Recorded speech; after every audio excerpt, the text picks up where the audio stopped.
Hi అండి. నా ఊపిరి నీవే సఖియ పాట 108. ఆ ఇద్దరు మహిళా ఉద్యోగులు గాజు కిటికీ వెనుక ఇక అధ్యక్షుడి గారే ఉన్నారని గ్రహించకుండా ఉత్సాహంగా మాట్లాడుకుంటున్నారు. 5 ఏళ్ల క్రితం అంజలి గారు ఆదిత్య సేవలు చేసే మహిళగా పనిచేశారనేది నిజమేనా? ఆ ప్రశ్నతో ఆర్య అడుగులు అక్కడే ఆగిపోయాయి. అతను కనుబొమ్మలు ముడివేసి వాళ్ళ సంభాషణని విన్నాడు. అవును, నిజమే. స్వాగత విభాగంలోనే ఉన్న అనుష అంజలి సవతి సోదరి. తనే స్వయంగా చెప్పింది. విదేశాల్లో రూపకల్పన చదవడానికి డబ్బులు లేకపోతే అంజలి ఒక వినోద కేంద్రానికి వెళ్లి ఆదిత్య సేవలు చేసి మహిళగా పనిచేసిందంట. చివరికి వాళ్ళ నాన్నగారు ఆమెను ఇంట్లోంచి బయటికి గెంటేశారు. అలా అయితే ఆమె కొడుకు ఎక్కడి నుండి వచ్చాడు? అంటే తనను తాను నమ్ముకుంటే గర్భం రాకుండా ఎలా ఉంటుంది? దురదృష్టం కొద్దీ ఏమైనా వికృతమైన కోరికలు ఉన్న వినియోగదారుడు తగిలితే ఇక గర్భం రావటం చాలా ఈజీ. ఆ మాటలు వినగానే ఆర్య గుండెల్లో ఏదో గుచ్చుకున్నట్టు అనిపించింది. అతని కళ్ళు ఎర్రబడ్డాయి. అతని చుట్టూ ఉన్న వాతావరణం ఒక్కసారిగా చల్లగా మారిపోయింది. అంజలి చెప్పడానికి ఇష్టపడని గతం ఇదేనా? బన్నీ పుట్టుక కథ ఇదేనా? తన గతం గురించి మాట్లాడిన ప్రతిసారి ఆమె చాలా జాగ్రత్తగా మాట్లాడేది. తన గతంలో చాలా విషయాలను దాచాలని అనుకున్నట్టు అనిపించింది. మీరిద్దరూ ఏ శాఖకు చెందినవారు? మధ్యాహ్నం భోజనం తర్వాత మీ అంతటా మీరే సంస్థ విడిచి వెళ్ళిపోండి. ఆర్యకి పని వేళలో రూమర్ చెప్పే వాళ్ళంటే అసహ్యం. పైగా ఈ అమ్మాయిలు అతని చెడు మానసిక స్థితిలో ఉన్నప్పుడు అతని కంటపడ్డారు. అయ్యో ఆర్య గారు! ఆ ఇద్దరు ఉద్యోగులు వెంటనే నోటికి చేతులు అడ్డం పెట్టుకున్నారు. వారి ప్రాణాలు గాల్లో కలిసిపోయినట్టు అనిపించింది. అయితే వాళ్ళు తేరుకునే లోపే ఆర్య అక్కడి నుండి వెళ్ళిపోయారు. ఆ ఇద్దరు ఒకరి మొహాలు ఒకరు చూసుకున్నారు. అకస్మాత్తుగా జరిగిన ఈ సంఘటనతో స్పృహ తప్పి పడిపోయేలా ఉన్నారు. వాళ్ళని అలా ఉద్యోగం నుండి తీసేశారా?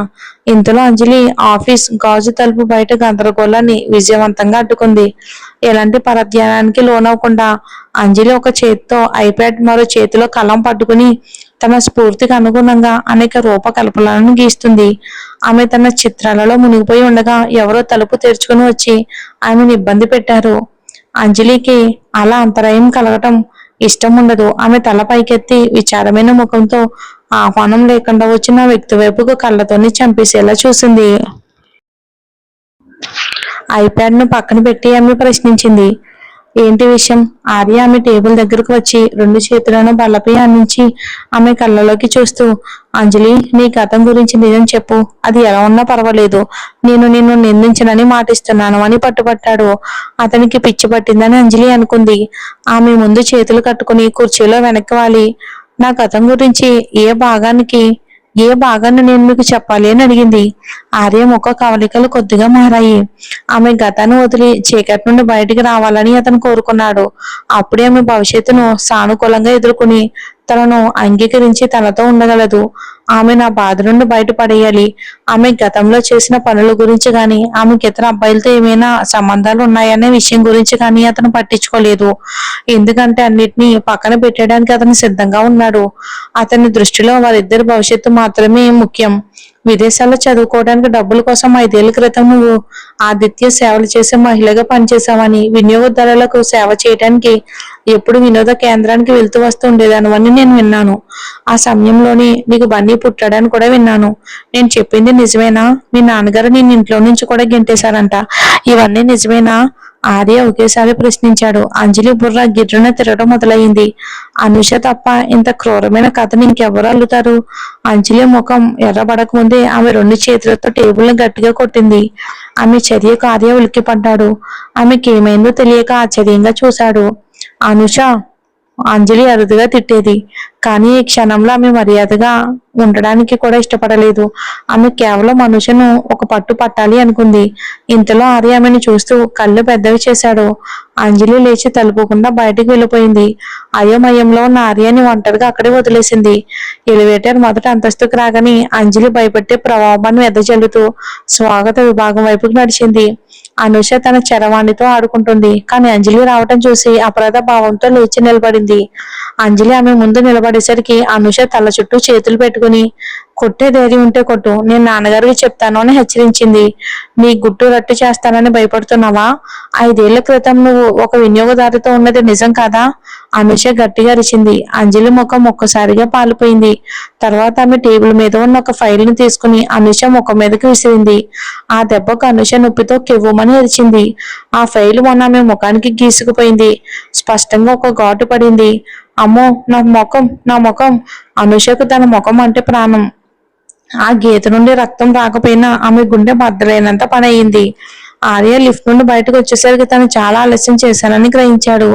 అప్పటికే అంజలి అనుషకు బుద్ధి చెప్తుంది. అంజలి అని ఆర్య తగ్గు గొంతుతో ఆజ్ఞాపించాడు. కొన్నిసార్లు ఈ ఆడదానికి బుద్ధి చెప్పాలి. హద్దులు మీరి తన పరువు తనే తీసుకుంటున్నానేమోనని ఆర్యకి భయం వేసింది. స్వాగత విభాగంలో ఉన్న మిగతా అమ్మాయిలు ఆ తమాషా చూస్తున్నారు. కానీ ఆర్య గారిని చూడగానే వణికిపోయి చుటుక్కున వెనక్కి తగ్గారు. అయినప్పటికీ అంజలి అతని మాటలను పట్టించుకోలేదు. ఆమె అనుష వైపుకు తీక్షణంగా చూస్తూ, నా గురించి నువ్వు ప్రచారం చేసిన ప్రతి అవమానం నిజమేనని ప్రమాణం చేస్తావా అని అడిగింది. అవును చేస్తాను అని అనుష అరిచింది. సరే, నువ్వు చెప్పిన ప్రతి మాట నిజమని ప్రమాణం చేయి. అందులో ఒక్క అబద్ధం ఉన్నా నువ్వు ఈ భవనం నుండి బయటికి వెళ్ళగానే కారు కింద పడి చేస్తావు. అంజలి ఎంత కోపంతో ఉంది అంటే ఆమె ఇక సరిగ్గా ఆలోచించే స్థితిలో లేదు. నేను నేను అనుషకు అలా చేసే ధైర్యం లేదు. అందరిలాగానే ఆమె కూడా కర్మ అంటే భయం. ఒకవేళ పైవాడు దీనికి తనని శిక్షిస్తే? అది విన్న ఆర్య అనుష వైపుకి చూశాడు. ఆమె చాలాసేపు తడబడుతూ ప్రాణం మీద ఒట్టు పెట్టడానికి ధైర్యం చేయకపోవడం చూసి అంజలి గురించి కథలన్నీ ఆమె అల్లిందని అనుకున్నాడు. ప్రాణం మీద ఒట్టు పెట్టే ధైర్యం లేదు కదా? నువ్వు నా ముఖాన్ని పాడు చేశావు. నేను అమ్మకి నాన్నకి చెప్తాను. అనుష వెంటనే ఆ విషయాన్ని పట్టుకుంది. అసలు ఇందాకటికి గీత వల్ల ఆమె ముఖం ఇంకా మండుతూనే ఉంది. అనుష, నువ్వే రాజీనామా చేసి ఇప్పుడే మానవ వనరుల విభాగానికి వెళ్ళు. సంస్థలో పిచ్చి పిచ్చిగా మాట్లాడే వాళ్ళు మాకు అవసరం లేదు. ఆర్య చల్లని చూపులు అనుష మీద పడ్డాయి. ఆ మాటలకు ఆమె వణికిపోయింది.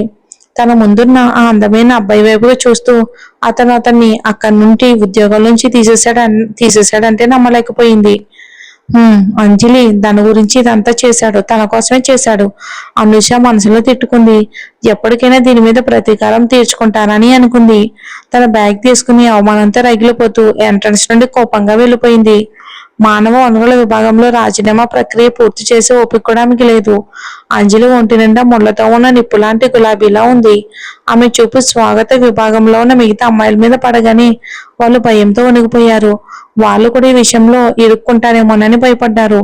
ఒకవేళ ఆర్య వాళ్ళందరినీ ఉద్యోగంలో నుంచి తీసేస్తే? అంజలి గారు, మేము మీ గురించి చెడుగా మాట్లాడలేదు.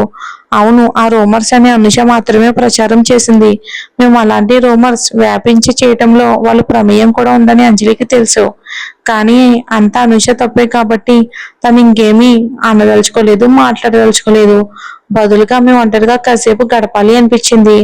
భవనం నుండి బయటికి వెళ్ళిపోయింది. ఆమెకు సరిగ్గా ఆలోచించే స్థితిలో లేదని, ఏదైనా చేయకూడదని చేస్తుందేమోనని భయపడి ఆర్య కళ్ళు చిన్నవి చేసి వెంటనే ఆమె వెనకే భవనం నుండి బయటికి వెళ్ళిపోయాడు. నిజంగా అంజలి పూర్తిగా తనలో తన లేదు. ఎదురుగా ఉన్న ఆకుపచ్చ పాదచారుల సిగ్నల్ వైపుకు తలెత్తి చూసింది.